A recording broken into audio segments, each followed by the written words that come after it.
Desperation. That is the feeling that goes along with being locked out of your home or your vehicle. Now, unfortunately, there are some locksmiths out there taking advantage of those situations. And Kiro 7's Jesse Jones joins us now with how to avoid shady tactics and find the legitimate guys.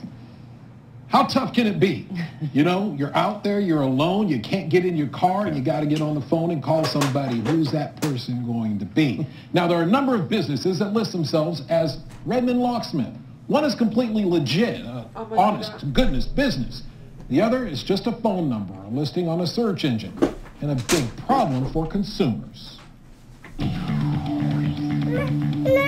It was lunchtime when Anna Marie Kistler locked herself out of her car, and she depended on a search engine to find a local locksmith to get her back in. And then they said, they quoted me like $30. And they said $30 starting, and then after that, just depending on like the distance they need to go, it raises. The locksmith was from a business called Redmond Locksmith. And 10 minutes after the call, a locksmith arrived and popped the lock in minutes. He's like, 180 cash, 250 credit. And I was like, excuse me? I was like, I was quoted $30. He's like, these are my prices. That's when Anna says the locksmith became aggressive. He's like, get in my van. I'll take you to go get the money. And he's like, no, let me drive you. I'll take you. Get in my van. And I was like, no. Anna ran across the street, got the cash, and paid the $180. But the experience changed her. You don't say, get in my van multiple times. You don't do that.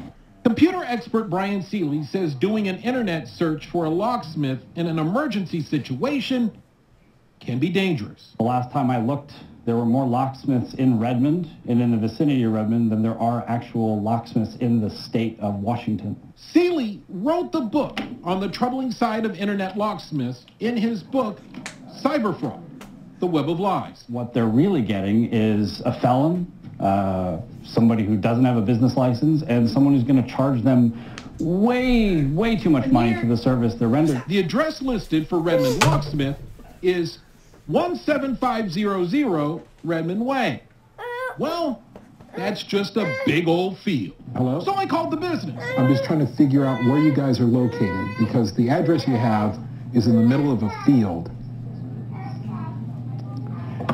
And then they hung up. Aaron Keating is a locksmith and a member of the Northwest Locksmith Association. The saddest thing about it is these people are taking advantage of the situation where they have all the control. You're locked out, what are you going to do? You don't know anybody? What are your choices? Here's a choice you can make. Go to the Northwest Locksmith Association's Facebook page and ask for a referral. They will get right back to you, and you should keep that referral nearby 24/7. I was like, you're stealing from me. And he's like, those are my prices. For Anna, her locksmith experience is about something much more valuable than money. It's people's lives. You don't do that. You don't trick people. You don't lie to people. And that's when bad things happen. Again, there are other legit locksmiths in Redmond. One is actually called Redmond Locksmith. It's real with an address and an actual website, brick and mortar, the whole thing. The others, one like this one, not so much. Now, here's my tip. Once you get a good referral, get a 3x5 card. Get it laminated. Put on a good plumber, a good electrician, a good locksmith, right? Keep one in the shed of your house. Keep one in the glove box of your car. Get one wallet size, put it in your wallet. So if you ever, and an electrician, if you ever find yourself in a position where you need to make an emergency call, that's when people get ripped off.